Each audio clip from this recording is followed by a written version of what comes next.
Bonjour les parents, je vais refaire ma vidéo, enfin, la dernière vidéo que j'ai faite, femme et sage-femme en colère. Manifestement, j'étais pas suffisamment explicite, donc, enfin, ce que pour les commentaires, donc que j'ai eu, je souhaite la refaire. Tant pis hein, pour celles qui ont déjà vu la précédente. En fait, pourquoi j'étais en colère? Si vous avez regardé les vidéos précédentes, celles qui concernent les Pinault, vous savez ce dont il s'agit. Et ma colère concernait la manière dont était présenté ou dont avait été reçu ce petit appareil Epino. Voilà, c'est ça en fait. Tout simplement parce que moi, il me semble que ce petit appareil peut être une aide précieuse pour les femmes dans leur entraînement vis-à-vis de l'accouchement. Et que en réalité, il est. Oh, ça fait longtemps hein, qu'il existe, hein, c'est pas du tout nouveau, mais en ce moment, il y a une polémique le concernant. Alors, on ne considère pas qu'il soit dangereux, mais on ne conseille pas non plus son utilisation. Et certains articles, notamment dans le Figaro, ont été vraiment nocifs pour l'appareil. Donc, c'était juste une petite mise au point. Je trouve que c'est dommage, vraiment. Dommage qu'on ne, on n'exploite pas le côté intéressant de cet appareil. C'est le périnée qui donc, cet appareil va permettre de faire travailler. C'est du stretching hein, qui est fait avec Epino au cours de la préparation à l'accouchement, c'est-à-dire dans les 4 dernières semaines de la grossesse. On utilise ce ballonnet pour étirer en fonction de ce que souhaite chaque maman, puisqu'elles sont totalement autonomes, hein, en présence pour quelques séances d'un professionnel de santé, sage-femme, kiné ou médecin qui va leur expliquer comment pouvoir travailler. Elles vont habituer leur périnée à s'étirer pour bien mieux subir l'étirement brutal et violent qui va être celui de l'expulsion.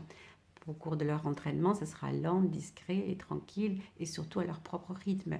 Et elles obtiendront à long terme les 8 ou 10 cm requis et 10 cm le jour de l'accouchement, mais même 8 si ça n'est pas acquis jusqu'à 10 cm au cours des entraînements, c'est pas grave. Pourquoi en faire un tel problème? On a parlé de béance après, soi-disant, l'utilisation. D'abord, il n'y a pas d'études de fait. Alors, si on reproche à Epino de ne pas avoir fait d'études sur l'intérêt de son utilisation, il n'y a eu aucune étude de fait pouvant prouver que Epino crée des béances après l'accouchement. Non, je vous promets. C'est vraiment un mauvais procès qui est fait à cet appareil. Euh, Pourquoi considère-t-on qu'il est si logique de faire travailler tous les muscles de son corps toute sa vie? On pourrait considérer que nous avons des muscles au niveau de nos jambes, eh bien ils sont là très bien et ils travaillent d'une manière spontanée et naturelle. Lorsqu'on marche, lorsqu'on court, voilà, une activité normale. Or, manifestement, on n'est pas satisfait puisqu'on va pratiquement tous, une bonne partie d'entre nous, pratiquer du sport. On va faire du sport pour entretenir, étirer ses muscles ou les contracter, etc. Pourquoi ne pas concevoir qu'il en est de même pour notre périnée? Plus on fait travailler notre périnée et plus on le prépare, soit à être très fort après les accouchements, en dehors des grossesses, en dehors des accouchements, pour nous donner une bonne continence au niveau des gaz, des selles et des urines, et pour avoir des relations sexuelles de bonne qualité en ce qui concerne la tonicité.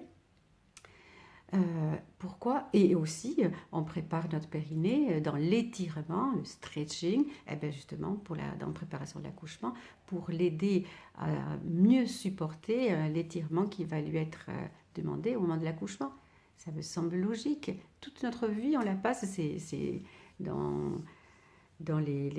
comment dire, dans les habitudes actuelles, hein, depuis quelques années, hein, à entretenir notre corps. Pourquoi n'en ferons-nous pas autant avec notre périnée sans que ça soit un problème, sans qu'on considère que non, mais le périnée, c'est tout à fait naturel qu'il soit étiré au moment de l'accouchement, les femmes le supportent sans problème, elles sont faites pour ça, oui, elles sont toutes faites pour accoucher, oui, bon, il se trouve qu'il y en a qui accouchent qui peuvent faire voix basse, et puis d'autres qui ne pourront jamais accoucher par voie basse, qui auront des césariennes à chaque fois, etc.